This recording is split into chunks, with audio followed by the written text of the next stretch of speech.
Bem-vindos ao JKCast, o podcast de economia, finanças e investimentos, com José Cobori. Sejam todos muito bem-vindos a mais um episódio do nosso JKCast, nas manhãs de sábado. Se você desejar participar enviando a sua pergunta, é só enviar um áudio ou texto para o telefone 981170005 via WhatsApp, tá ok, pessoal?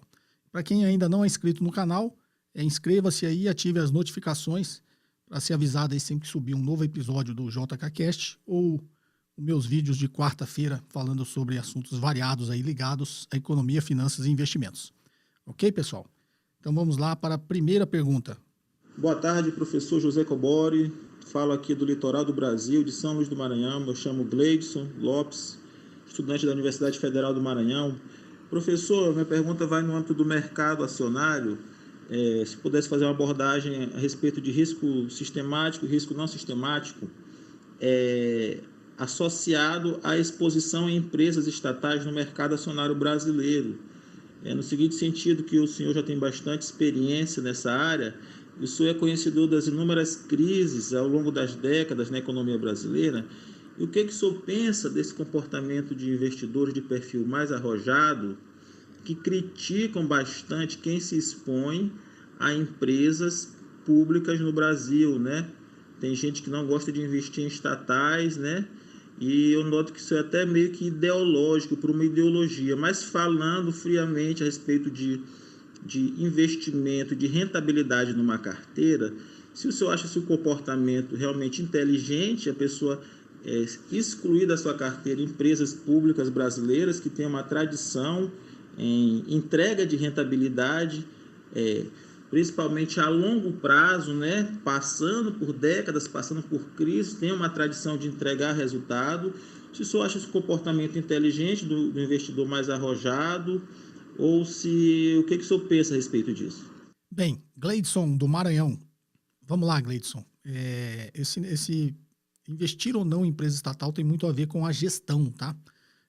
Mas vamos falar primeiro aqui do que você perguntou de risco sistemático e não sistemático, né? Ou risco específico e risco do sistema. O não sistemático, que é o específico, é o risco da empresa que você está avaliando. Então, sei lá, você está olhando para a Petrobras. Você está vendo o risco específico daquela empresa. E a teoria diz que você consegue praticamente eliminar o risco específico ao diversificar a carteira. Quanto mais você vai diversificando, você vai eliminando esse risco específico da própria empresa, tá? Porque pela teoria da diversificação você vai pegando ações correlacionadas inversamente, você vai eliminando o risco até o limite que em teoria, tá? Isso sempre em teoria, você consegue eliminar esse risco específico. E sobra para você só o risco sistemático, como o próprio nome diz, o risco do sistema, né? Esse não pode ser eliminado porque você vai comprar todas as empresas, todas elas, né, fazem parte do sistema. Então é o risco de mercado, tá? E esse risco de mercado é o que a gente vê, sempre tem as crises, eventos inesperados que vai prejudicar ou vai derrubar a cotação das ações de todas as empresas, né? Queira ela seja boa ou não, é o risco sistemático, tá? Então a diferença é só isso, um risco é específico da empresa e o outro é o risco do sistema como um todo, o risco de mercado, tá ok? Agora, quanto aí, você disse o preconceito contra as empresas estatais, isso está muito mais ligado à gestão, tá, Gleidson? Deixa eu te explicar. Quando você está avaliando uma empresa, a gestão da empresa, né, quem comanda aquela empresa, quem faz todas as estratégias para a empresa dar resultado ou não, é um componente muito valioso ali quando você está precificando aquela ação ou você está tomando uma decisão de investir ou não naquela empresa. Tá? As empresas estatais talvez tenham esse preconceito, eu acho que não é por ideologia, tá, Gleidson?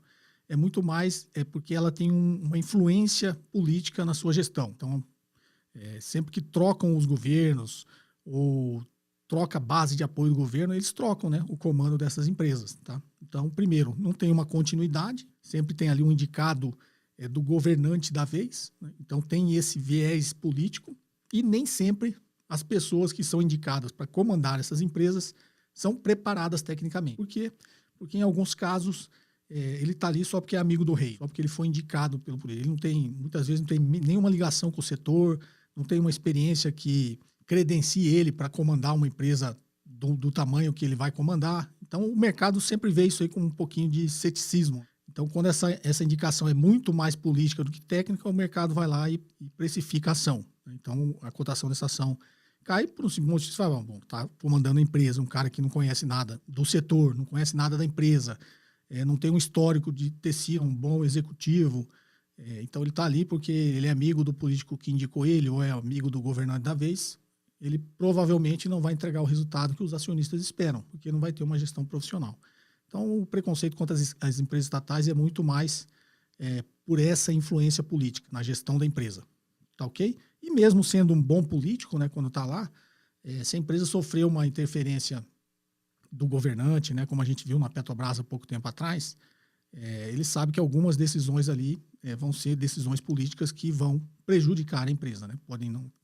No passado, quando tinha uma ordem do presidente da República, né, para não reajustar os combustíveis, isso aí saía do resultado da Petrobras. E ela tem que acompanhar a precificação do combustível no mercado internacional, porque ela depende. E ela vende uma commodity, que é a gasolina, que é derivado de petróleo, que é precificado em dólar, tem um preço internacional. Tá?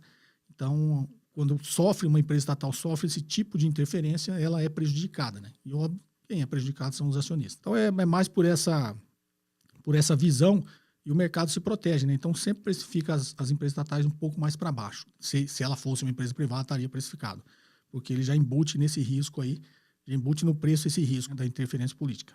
Tá ok, Gleidson? A explicação é essa. Tá joia? Obrigado pela participação. Vamos à próxima. Olá, professor Cobori. Meu nome é Fábio e falo de São Caetano do Sul. A minha dúvida é sobre o mercado fracionário de ações. Normalmente, ele tem menos liquidez que o mercado convencional. Se existe uma pressão de compra e venda diferente para cada mercado, as ações fracionadas não deveriam ter cotações bem diferentes da ação normal? Me explica o que acontece nos bastidores, o que faz os preços dos dois mercados se acompanharem na valorização. E outra dúvida, uma vez ouvi um trader dizendo que o mercado de ações só tem liquidez por causa deles, que compram e vendem ativos todos os dias. Ou seja, um holder só consegue vender ou comprar na hora que ele precisa porque tem um trader na outra ponta. Isso faz sentido? Se não existissem os traders, não existiriam os holders? Agradeço os seus ensinamentos e um grande abraço. Bem, Fábio de São Caetano do Sul. Vamos lá, Fábio. Primeiro sobre o assunto aí do mercado fracionário, mercado regular, e depois você falou dos traders, da liquidez do mercado. Vamos lá então, Fábio. Por que a ação no mercado fracionário acompanha uma ação no mercado normal, regular da Bovespa? Porque é o mesmo ativo. Simples assim, tá?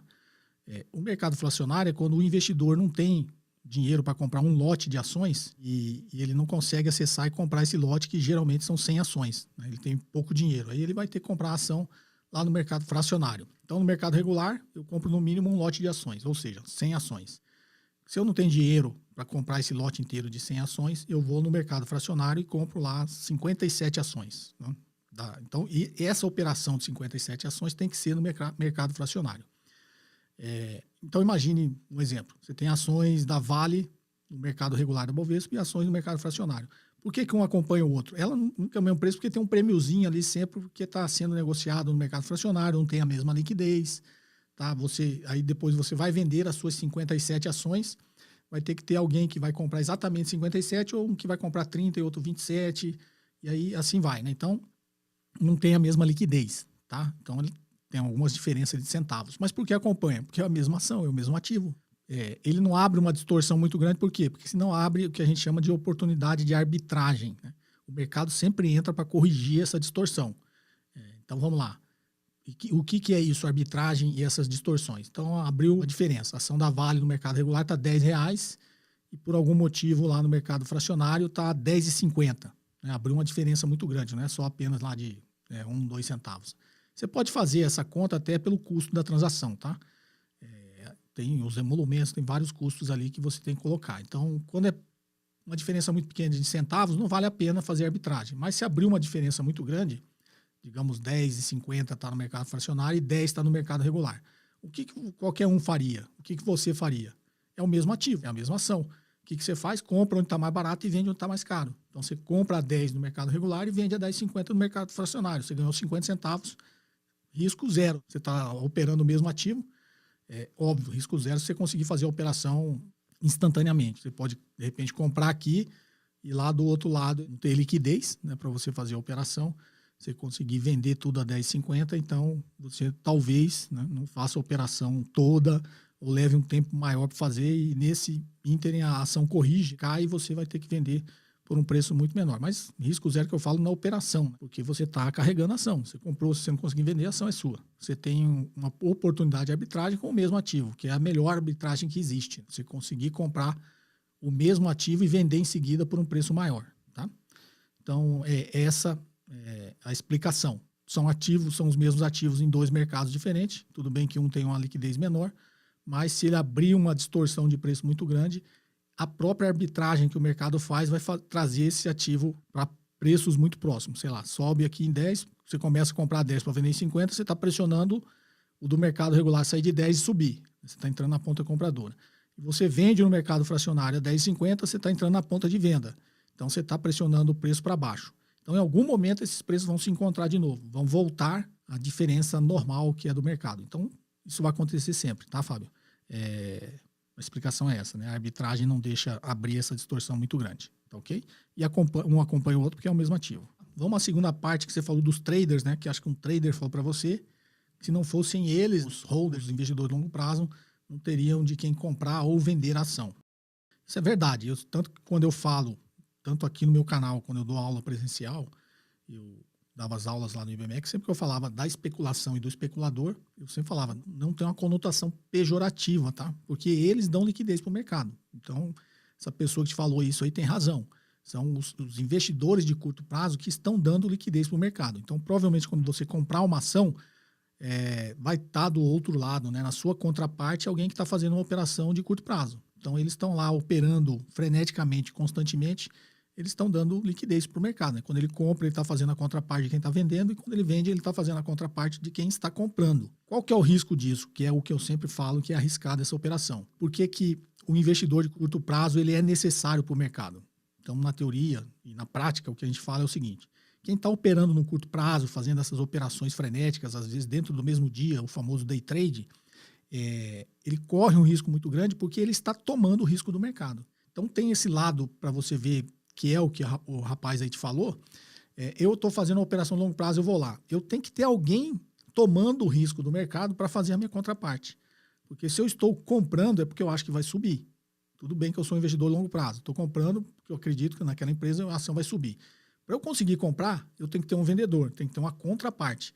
E, invariavelmente, a contraparte está fazendo o inverso. Se for uma operação de curto prazo, um trader, ele vai estar vendendo porque ele acha que vai cair. E eu estou comprando porque acho que vai subir. Tudo bem que a gente tem uma diferença de prazo, né? Eu acho que vai subir no longo prazo, ele acha que vai cair no curto prazo. Se for um outro, imagine você de longo prazo, quando você for vender, vai ter alguém de longo prazo comprando, aí não é um de curto prazo. Mas na maioria das vezes, quem está fazendo a contraparte do investidor é o especulador, tá?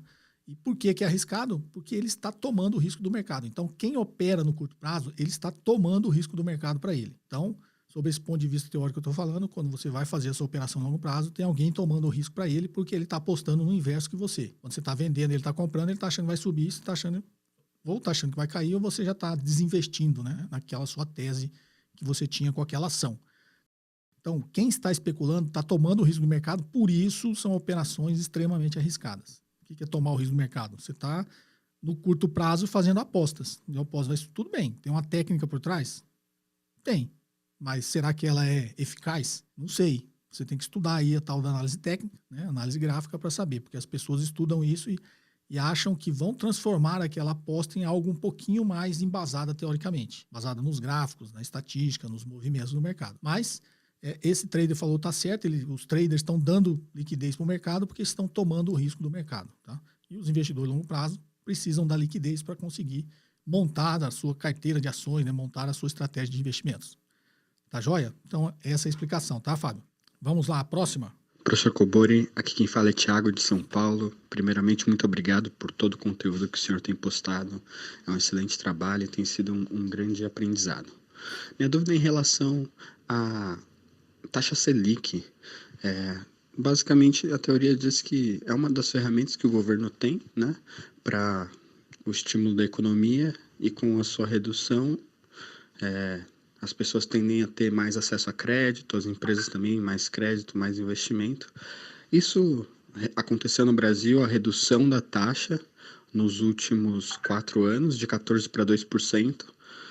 Algumas empresas têm um benefício, já vi várias manchetes de benefícios até milionários em empréstimo de longo prazo, só que a taxa para as pessoas físicas do cartão e do cheque especial não tem reduzido. Tem intermediário que é o banco. A minha dúvida é se esse contexto, o banco, alguns argumentam que é a falta de concorrência, outros o risco de crédito. Nesse contexto, essa teoria da redução da taxa Selic que estimula a economia, ela é aplicável ou deveria ser considerado o contexto do Brasil, no caso? Eu digo na teoria mesmo, entendeu? Obrigado. Não sei se ficou muito claro, mas muito obrigado por todo o conteúdo. Tiago de São Paulo, vamos lá, Tiago. Isso é uma dúvida comum. As pessoas acham, falam, puxa, baixou lá para 2%, mas na ponta, no cartão de crédito, sei lá, é 300%, no cheque especial é 270% ao ano, e a taxa Selic é 2% ao ano. Então esse spread realmente é enorme, e a lógica que você está enxergando na sua dúvida, né? A sua dúvida tem uma lógica sob o ponto de vista de que baixou lá para 2, mas continua alto, né? O spread é alto, continua alto para o consumidor lá, que realmente vai gastar o dinheiro e vai consumir. Então, teoricamente, a política monetária, via a ferramenta da taxa de juros, não teria tanta eficácia. Faz sentido, o seu raciocínio faz, mas deixa eu explicar para você na teoria como é que essa liquidez é injetada ou retirada do mercado, tá? Quando o Banco Central, eu já expliquei isso várias vezes aqui no canal, né? Quando o Banco Central quer estimular a economia, né? Tirar ela de um processo recessivo, que está parada, a economia, crise econômica, o que ele faz? Ele quer injetar dinheiro na economia para aquecer o mercado, aquecer a atividade econômica e, com isso, fazer com que o país cresça e entre aí num período de expansão. Não é isso? Então, quando ele quer combater a recessão, quer estimular a atividade econômica, ele injeta dinheiro na economia. E quando é o inverso, né, a economia está muito aquecida, pressão sobre os preços, inflação, querendo sair do controle, as expectativas querendo sair do controle, o que ele faz? Faz o inverso, ele tira dinheiro do mercado. Para quê? O inverso, desaquecer a economia. Tá? Então, desaquecendo a economia, ele está tirando pressão sobre o lado da demanda, a tendência é que ele controle a inflação. Então, sempre por isso que esse negócio é cíclico, né? Ou ele está subindo ou ele está derrubando a taxa de juros. E como que o Banco Central faz isso? Via política monetária, quando ele faz as operações dele no mercado aberto, que ele faz com os bancos. Na realidade, são menos bancos, tá? São os que a gente chama de grandes dealers, que ele está praticando a política monetária. Então, quando ele está querendo injetar dinheiro, o que ele está fazendo lá no mercado aberto? Ele está jogando dinheiro no sistema. Como que ele faz isso? Ele joga dinheiro no sistema e tira títulos públicos dele. Então, os bancos estão vendendo os títulos públicos para o Banco Central e o Banco Central está injetando dinheiro. Quando ele está comprando os títulos públicos, ele faz com que o preço do título suba. Como ele tem uma relação inversa com a taxa de juros, quando o preço só para o preço subir, a taxa de juros tem que cair. O inverso, né? Quando o preço cai, a taxa de juros sobe. Então, como ele está na ponta compradora de título, ele vai jogando o título para cima e ele derruba a taxa de juros, até a meta que ele estabeleceu para ele mesmo, que é 2%. Então, a Selic meta é uma coisa, mas ele consegue realizar lá no mercado algo muito próximo disso, porque ele está perseguindo essa meta. Então, ele joga essa taxa de juros no mercado para próximo ali da meta dele, dos 2%, tá?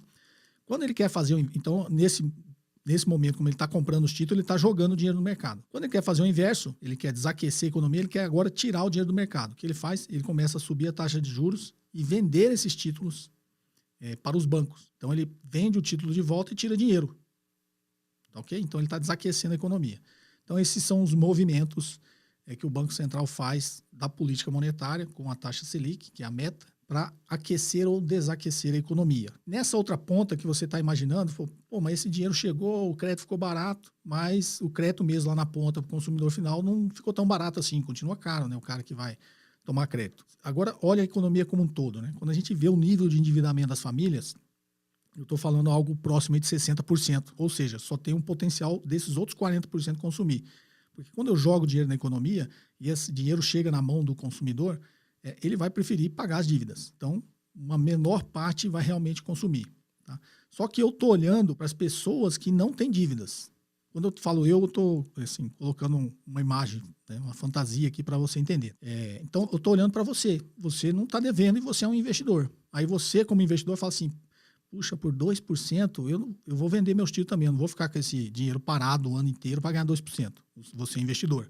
Aí o que você faz? Você vai migrar, você vai sair do título público e vai fazer alguma outra coisa. Alguns vão consumir, outros não. Vender os títulos públicos, vão comprar ações. Outros vão fazer outro tipo de investimento. Outros estavam esperando ali um momento certo para comprar o seu imóvel, Aí ele está aproveitando que a taxa caiu, ele tem dinheiro investido, ele vai lá, tira e compra os imóveis. Financiamento imobiliário, para quem não tem dinheiro, o crédito fica mais barato quando cai a Selic. É porque a gente tem a noção de olhar só uma parte do crédito, que é aquela parte de maior risco, por isso que ele tem uma taxa maior.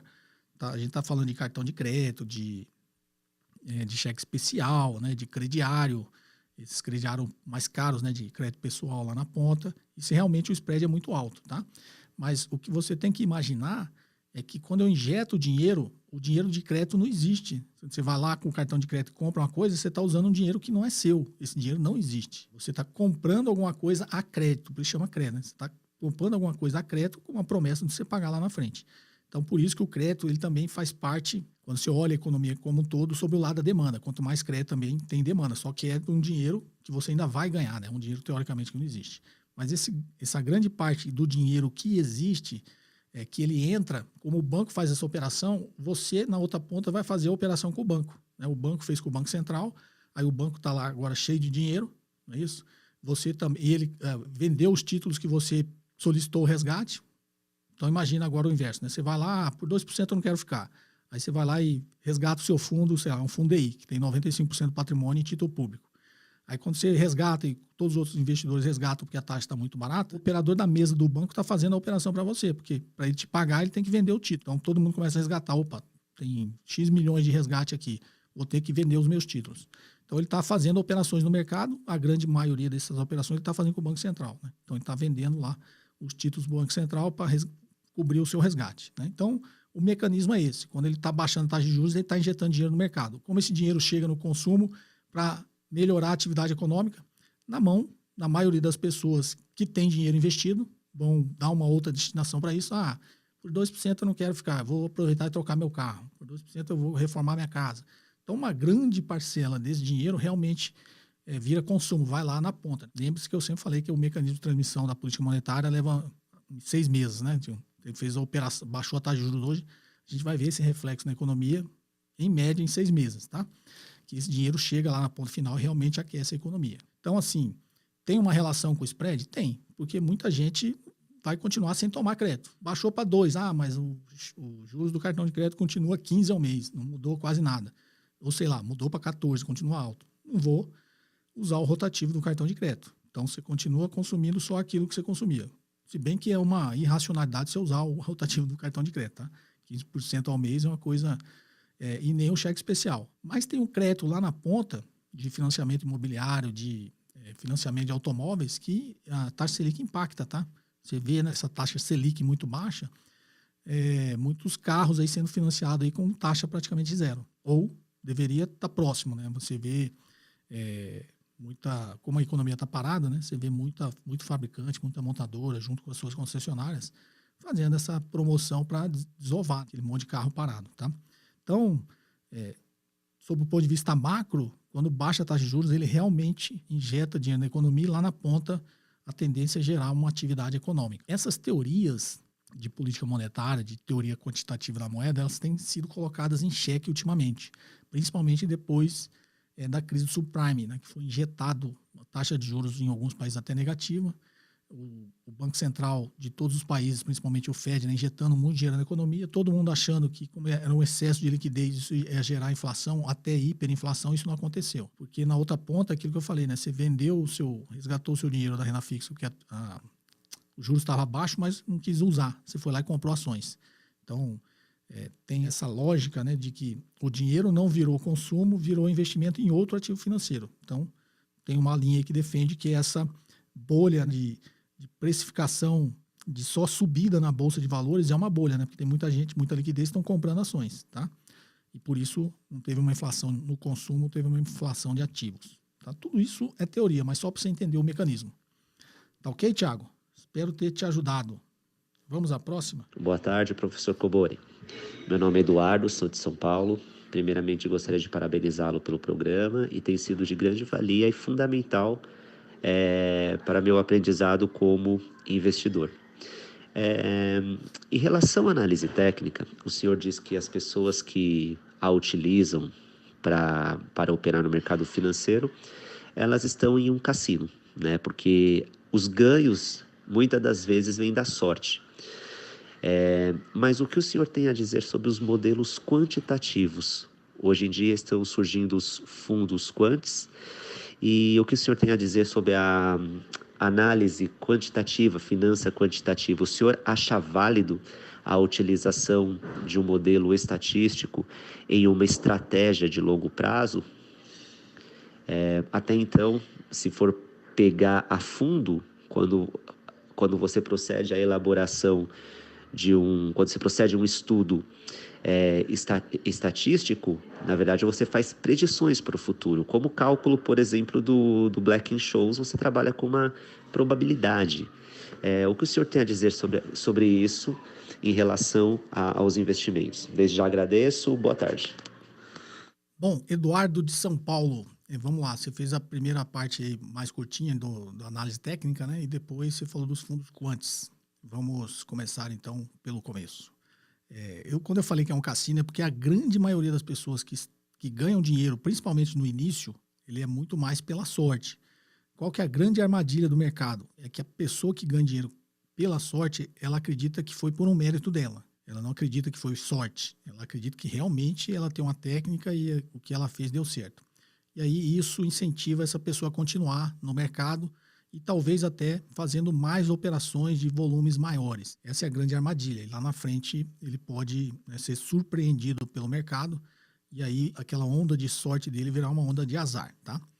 Até porque matematicamente, se ele jogar a moeda para cima, ela nunca vai dar só cara, né? Em algum momento, tem até uma teoria, né, matemática sobre isso, em algum momento, depois de você jogar 1000 vezes, a tendência é meio a meio, né? Da metade cara e metade coroa, tá? Aí você pode muito bem no início ali, nas 10 primeiras que você jogar, dar só cara. Então, foi porque você sabe o que ia dar cara, ou você tem alguma habilidade para dar cara? Não, porque você teve sorte, tá?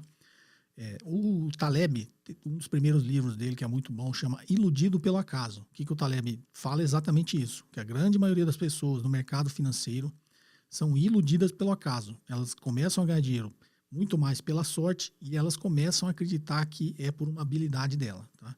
Então, o livro dele mostra aí essa matemática, essa estatística por trás disso, para você não ser iludido pelo acaso, tá? Para quem quiser ler, é um bom livro. Mas vamos lá. Sobre os fundos quants. Na realidade, ele tem um nome quant, que é quantitativo, e aí leva a gente a pensar que ele tem uma estratégia só matemática, né? Na realidade, é uma estratégia matemática, mas tem um lado qualitativo também, tá? Os fundos quants, na realidade, eles utilizam um algoritmo. O que é um algoritmo? Às vezes as pessoas simplificam porque acham assim, caiu para tanto, compra, subiu para tanto, vende, como se fosse só uma operação assim de uma informação só. O algoritmo é um conjunto de informações, né? Então, quando você programa um algoritmo, você está colocando várias informações dentro desse algoritmo, que se essas informações coincidirem, aí, sei lá, é uma decisão de compra, você tem que comprar.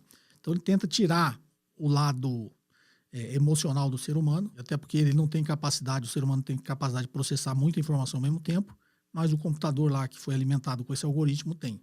Então, um exemplo, né? A gente fala algoritmo, às vezes as pessoas ficam confusas. O algoritmo é como se eu criasse um programinha e falasse assim, ó, sei lá, é um exemplo, tá, pessoal? Toda vez que a taxa de juros, o Banco Central cortar 0,5% na taxa de juros, o preço da soja subir, ele vai pondo várias informações. Tiver em época de chuva, tiver, sei lá, o petróleo ficou mais barato, e né, vai alimentando várias informações e fala assim, quando tudo isso aqui acontecer, você compra uma ação de uma empresa de alimentos, sei lá, você tem que comprar essa ação.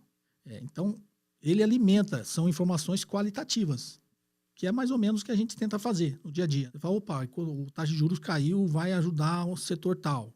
Você faz essa análise também. Tem uma tendência daquela empresa melhorar o resultado. O preço do petróleo, tá? A gente faz isso aí, tá? O algoritmo, ele alimenta todas essas informações que vão dar um sinal, uma tomada de decisão para o gestor lá do fundo, tá ok? Então, o fundo quant, ele tenta colocar muito mais racionalidade e tirar o componente emoção, né, de quem está tomando decisão. Até porque, sei lá, eu gosto muito de X ação. A tendência é que eu não venda, mesmo que receber vários sinais que eu tenho que vender a ação, que a empresa ficou ruim em alguma coisa e eu sou apaixonado por aquela ação, não vou vender, né, ou tenho um viés. Então, a gente sempre tem um viés, né, de emoção no meio aí da nossa tomada de decisão. O fundo quant não. Ele é alimentado por esse algoritmo e ele toma as decisões em cima desse algoritmo. Tem algum problema? Tem. Tem porque tudo muda. Uma coisa que eu acho que é uma verdade hoje, amanhã pode não ser. Então, sei lá, eu alimentei esse algoritmo, eu tenho que ir lá, e eles fazem, tá? Tem muito fundo quant que faz isso, né? Periodicamente ele vai lá e ajusta o algoritmo. Então ele fala, não, agora, sei lá, eu vou te mudar esse algoritmo aqui toda vez que a taxa de juros oscilar 0,5%, seja para baixo ou para cima, agora eu vou botar 0,25%. Ele vai lá e dá uma calibrada, entendeu? Aí ele vai lá e calibra né, uma outra informação. Então, quem programa esse algoritmo está sempre reajustando todos esses parâmetros que ele colocou, tá? E por trás disso tem uma equipe, né? Sei lá, tem economistas, tem os próprios gestores, né, que fariam, eles vão lá e calibram esse algoritmo novamente. Qual que é o grande problema, né, de alguma coisa que tem uma tendência de se automatizar? É porque existem os eventos inesperados, né? A gente não sabe quando vai acontecer, tá? Então, se tiver em algum momento que você, sei lá, não consegue ir lá e desligar rapidamente esse algoritmo, né, ele pode tomar decisões, se for automático, tá? Tem uns que não são, mas se for decisões automáticas, que ao coincidir aquele algoritmo, ele vai lá e compra sem intervenção humana nenhuma, aí tem um perigo, né? Vem um evento inesperado, coincidiu dele comprar uma coisa que, teoricamente, por causa desse evento inesperado, era para ele vender. Então, existem esses poréns, né? Em toda estratégia existe um porém. E tem muito a ver com o que você falou, da fórmula do Black-Scholes. Inclusive, novamente, vou indicar, tem um documentário, né, que eu estava fragmentado, eu juntei da BBC inglesa, eu consegui juntar todas as partes, faz muito tempo, tá? Isso não é agora, porque agora até poderia ter, mas na época que o YouTube não era tão, assim, né, popular, não tinha tanta coisa assim, aí eu consegui fragmentos desse filme, juntei, traduzi e legendei. Então ficou um documentário da BBC lá, legendada em português, para quem quiser assistir, vai ter o link aqui embaixo, mas se entrar lá no meu canal do Vimeo, ou só pesquisar lá, The Midas Fórmula, né? A fórmula de Midas. E ele conta exatamente, né, como a fórmula de Black-Scholes foi criada. Então uma parte grande desse documentário, eles mostram como que os 3 Nobel de Economia chegaram na fórmula do Black-Scholes. Chama Black-Scholes, que é do Fisher-Black e do Myron-Scholes, tá? Por isso que a fórmula chama Black-Scholes. Só que o Robert Merton, o Bob Merton, também fez parte, só que ele fez parte depois. Quem começou a fazer os estudos foram o Fisher-Black e o Myron-Scholes, só que o estudo deles estava meio, sei lá, travado, e quem destravou o estudo deles foi o Bob Merton, com a teoria lá da ciência dos foguetes. No documentário explica que a ciência do foguete é justamente isso, essa dúvida que você fez, tá, Eduardo? A ciência lá dos foguetes, ele ajuda o foguete a ajustar a trajetória a cada milésimo de segundo. É uma informação, um programa que ajusta a trajetória, que é até do matemático japonês, o Ito, né? Ele ajusta a trajetória matematicamente dos foguetes, em frações de segundo. Ele usou esse conhecimento, essa teoria, tem lá na ciência dos foguetes, para ajustar a fórmula de Black-Scholes. Então, a fórmula do Black-Scholes ela é constantemente atualizada também, no preço das opções, principalmente, né, no preço dos derivativos. E aí o documentário conta essa história, mas depois ele conta realmente o que ele queria contar no documentário, que é a quebra do fundo LTCM, o Long Term Capital Management. O fundo LTCM chegou a se alavancar em quase $1 trilhão. E o gestor do fundo, quem que era? O Nobel de Economia. Era o Myron-Scholes e o Bob Merton. Eles que criaram esse fundo. Então, imagina, todos os bancos centrais e tal colocavam dinheiro no fundo. 2 Nobel de Economia que cuidam do fundo. E o fundo tinha esses algoritmos que eu expliquei há pouco, baseado na toda a matemática que esses caras conheciam, também ligada a derivativos. Eles criaram os algoritmos que davam as ordens no fundo quando comprar e quando vender. E aí ficou, digamos, o lado emocional deles, que explica, não é spoiler, né, do documentário, o lado emocional ali que explica que o ser humano comete besteira, que veio várias crises, eventos inesperados, que eu falei. Aí veio a crise do México, a crise dos tigres asiáticos, começou a vir um monte de crise. E aí o modelo começou a falhar. E ninguém ajustou, porque eles acreditavam que aquilo era passageiro, que o modelo estava certo e que alguma hora ele ia ganhar. E esse fundo veio antes das crises, né, veio ganhando 3 anos seguidos, muito mais do que qualquer fundo no mercado. Então eles eram muito badalados, né? E aí chegou em algum momento, veio a crise da Rússia, crise lá da moratória Rússia, lá do Boris Yeltsin, para quem lembra dessa época. E aí veio a crise russa e pegou o mundo inteiro de surpresa, e aí esse fundo quebrou, tá? Porque aí Ele vinha tentando sustentar aquela posição, que aqueles algoritmos que eles estavam usando estavam certos, em algum momento o mercado ia se corrigir e o fundo ia tirar proveito disso, só que não. Veio um evento maior ainda que quebrou o fundo. Então explica bastante isso, tá? Da forma do Black & Scholes, Eduardo. Espero que você goste. Dá uma procurada aí ou aqui na descrição do vídeo vai estar. Demidas Fórmula. Vamos lá? A mais uma? Senhor José Cobori, boa tarde. Aqui é o Ezequiel, de São João da Boa Vista, interior de São Paulo.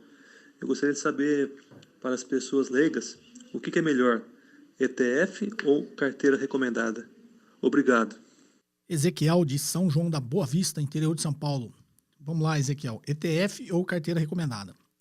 Na realidade é o seguinte, ETF, que é o Exchange Traded Funds, é um fundo de índice. Então imagina que é uma ETF BOVA11. BOVA11 é uma ETF. E ele replica o que? O índice Bovespa. Então, no caso do BOVA11, e quase a maioria dos ETFs são o que a gente chama de fundos passivos. Não tem um cara lá falando, ó, compra essa, compra aquela, que é o outro que você falou, carteira recomendada. Então ele está comprando exatamente todas as ações do Ibovespa. Ou seja, ele está acompanhando o Ibovespa. E quem está investindo nesse ETF está investindo no índice Bovespa, está investindo no mercado como um todo. Carteira recomendada não. Carteira recomendada, se for de uma research, né, uma casa de análise, ele vai te recomendar aquilo lá. Ou, se for de uma corretora, ele vai estar te recomendando também. Ou, se for um fundo, né, que investe nessa carteira recomendada e você está investindo nesse fundo, você também está comprando ali. E aí é o que a gente fala, uma gestão ativa. O gestor está escolhendo as empresas, diferente do ETF. O ETF está comprando todas as empresas do índice, se for um ETF de índice, né, do BOVA11, como eu dei o exemplo, tá? Então, um é passivo, o outro é ativo. No ativo, o gestor está escolhendo. Fala, opa, essa empresa não, essa empresa é ruim, essa aqui é boa, nós fizemos uma avaliação, essa empresa vai crescer. Então, aí ele recomenda. Se for, sei lá, um banco de investimento, uma corretora, vai falar, ó, nossa carteira recomendada é essa aqui, lista lá várias ações. Né? E você, investidor, pode decidir comprar ou não. Então, a diferença, nos dois, você falou que é iniciante, nos dois você está seguindo alguém. Se você está na ETF, se comprou uma ETF, você está seguindo o mercado, porque alguém falou para você que o mercado vai ser melhor, o mercado vai subir, eu quero diluir o meu risco. Tem muito mais ações, eu não vou ganhar muito, não vou perder muito, vou ficar na média do mercado. Que, dependendo, né, do que, se a bolsa entrar numa trajetória só de queda, você vai perder. E a carteira recomendada não. Você tem menos ações que foram escolhidas com um pouquinho mais de critério, que você está acreditando que aquela recomendação é boa. Né? Então você vai estar o seu risco está mais concentrado naquelas empresas. Mas dizem que risco é você não saber o que está fazendo, e aí tem a teoria também que o índice Bovespa são todas as empresas. Mas quem diz que todas são boas? Se você tiver a capacidade de escolher as melhores, sei lá, não vou comprar 70 ações que estão no índice, vou comprar só 30. Então, eu tenho essa capacidade, né, de 40 ações aqui, eu acho que não vale a pena. Vou comprar só essas 30 melhores. E aí, você começa a ir aí para o lado da carteira recomendada. Tá ok? Essa é a diferença. Espero ter te ajudado. Vamos à próxima? A próxima aqui em texto. Não vou tirar o óculos, eu troquei a lente aqui. Eu coloquei um bifocal, agora eu consigo ler com óculos. Olá, professor. Me chamo Pedro e falo de Jijoca de Jericoacoara, Ceará. Minha dúvida está relacionada na precificação dos ativos de startups, que são empresas de crescimento e, na maioria das vezes, operam no prejuízo. Podemos citar como exemplo o Nubank, que teve prejuízo de 312 milhões registrados em 2019, mesmo com o crescimento do mundo digital, e também é uma das empresas que mais vem recebendo venture capital, mesmo estando nesse cenário progressivo de prejuízo. Obrigado por dedicar uma parte do seu tempo para nos ajudar e tirar nossas dúvidas. Um forte abraço. Bom, vamos lá então, Pedro. Pedro de Jijoca de Jericoacoara, Ceará. Eu já fui aí, foi uma época que eu ainda viajava de carro, há muito tempo atrás, tá, Pedro? Eu tinha uma caminhonete, eu fui para o Ceará, saindo de Brasília, né, de carro, e fui até Jericoacoara. Eu levei azar, porque eu cheguei em Jericoacoara nos dias que eu fiquei lá, só choveu, né? Então, eu não acabei aproveitando a beleza toda da sua cidade, tá ok? Mas parabéns, é um lugar muito bonito, belo.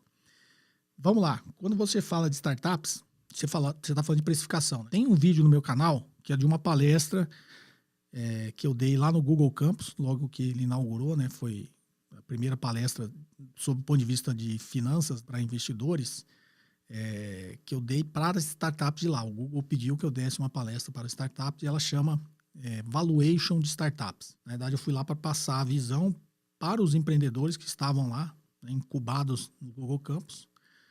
Qual que é a visão dos investidores quando eles querem investir numa startup e como eles precificam isso.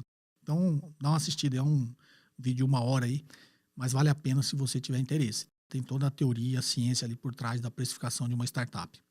Mas é precificação de startups, na maioria das vezes, em estágio pré-operacional. Né? Pré-operacional é aquilo que ainda é uma ideia, está sendo implementada, e a startup provavelmente nem faturamento tem, né? E muito menos lucro. O Nubank é uma empresa já 100% operacional, é uma empresa como outra qualquer, ela só não tem lucro. Né? Ela não chegou ainda no que a gente chama do break-even.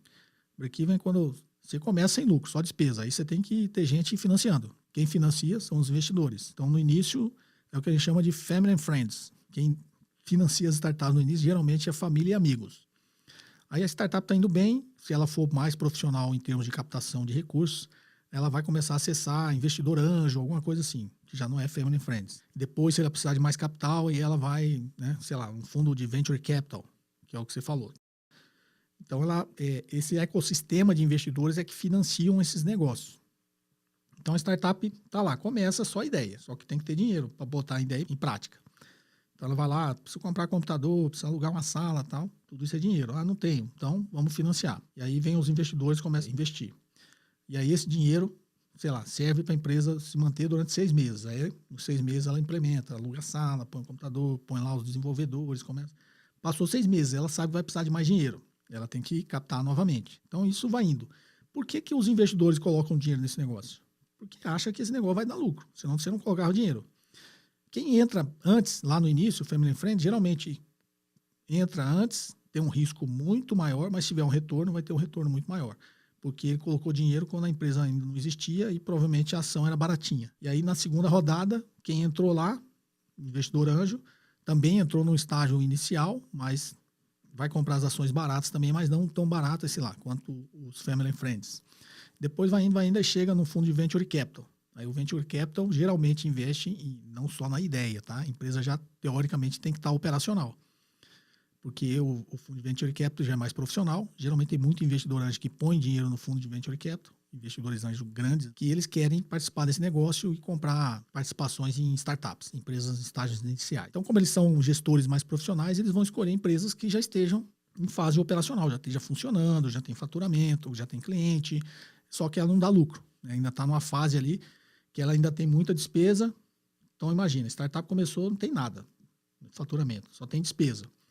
Aí ela vai crescendo, a despesa dela continua subindo e em algum momento ela vira operacional, aí ela começa a ter faturamento, só que a despesa ainda é maior.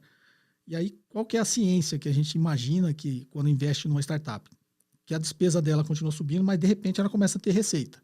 Se ela for um bom negócio, ela vai chegar um momento que vai empatar receita com despesa. Nesse ponto é que a gente chama de break-even, né? É o ponto de equilíbrio.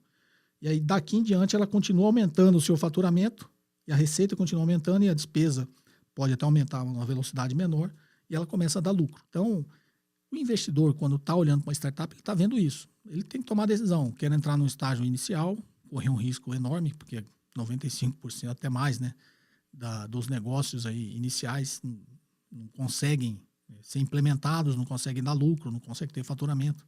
Então, tem todos esses estágios que as startups têm que passar. Os fundos de Venture Capital são profissionais e investem em empresas que já estão operacionais, têm receita, tudo não tem lucro, que é o exemplo que você deu, do Nubank. Por que o fundo continua investindo num negócio que dá prejuízo, como você falou aí, sei lá, 300 e poucos milhões de prejuízo? Porque é uma empresa que ele acha que vai dar lucro, sei lá. Ele fez uma projeção e falou, vai passar mais 2 anos dando prejuízo e depois vai dar lucro. Porque é um negócio promissor, pegando o exemplo seu, tá?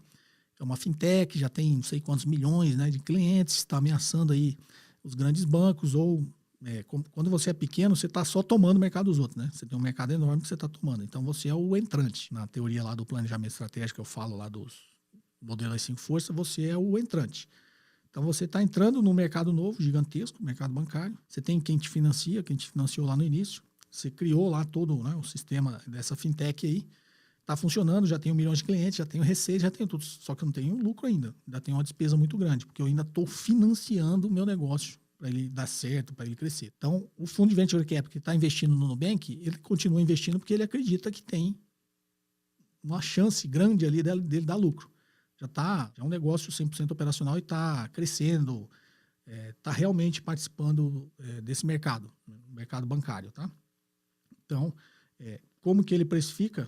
Mesma precificação de qualquer empresa, só que o risco é maior, né? Quando você precifica uma startup, você faz a projeção exatamente igual você faz da outra, só que na projeção dele ainda está dando prejuízo. E aí vai chegar um ponto que você vai atingir o break-even. Então, imagina, estou olhando para essa empresa que você falou. Não vou... É exemplo, tá, gente? Eu tenho sempre um receio de ficar falando assim, porque às vezes a pessoa fala, vou comprar agora essa empresa aí, porque o Cobori falou que é muito boa. Estou dando um exemplo, tá? Então, estou projetando, sei lá, quero participar do negócio do Nubank. Eu estou projetando o crescimento dela como eu projeto para qualquer empresa. Eu estou projetando, ela vai passar mais 3 anos ainda dando prejuízo, né? O faturamento dela vai crescer, só que a despesa ainda está muito alta. Então, o faturamento está crescendo, está se aproximando aqui do break-even. Então, acho que ela vai passar 3 anos dando prejuízo ainda, e lá em 2023 ela vai atingir o break-even e vai começar a dar lucro. Aí de lá em diante ela começa a dar lucro. Faço a mesma projeção, só que ela ainda dá prejuízo. Vejo o risco, calculo o custo de capital, tudo isso que eu sempre ensino para vocês. Vejo o risco da empresa, traga valor presente, sei o valor da empresa. É assim que se precifica. Então imagine esse fundo de Venture Capital, fundo profissional, com analista, tudo, fez toda essa projeção e falou assim, essa empresa, sei lá, participar 1%, a ação dela, se ela tem... Imagine que ela tenha 100 ações, né? Só para simplificar. Ela tem 100 ações, uma ação dela vale X milhões de reais. Vale a pena investir? Vale, tem um risco, mas eu acho que vai dar certo, né? Vai dar lucro lá a partir de 2023, um risco maior aí, começar a dar a partir de 2024. Vale a pena eu investir nessa ação agora, que vale, sei lá, 1 milhão, porque quando ela atingir o break-even daqui 3 anos, tal, aí o valor dela vai explodir, né? Porque já é uma empresa que se autossustenta, né? Dá lucro.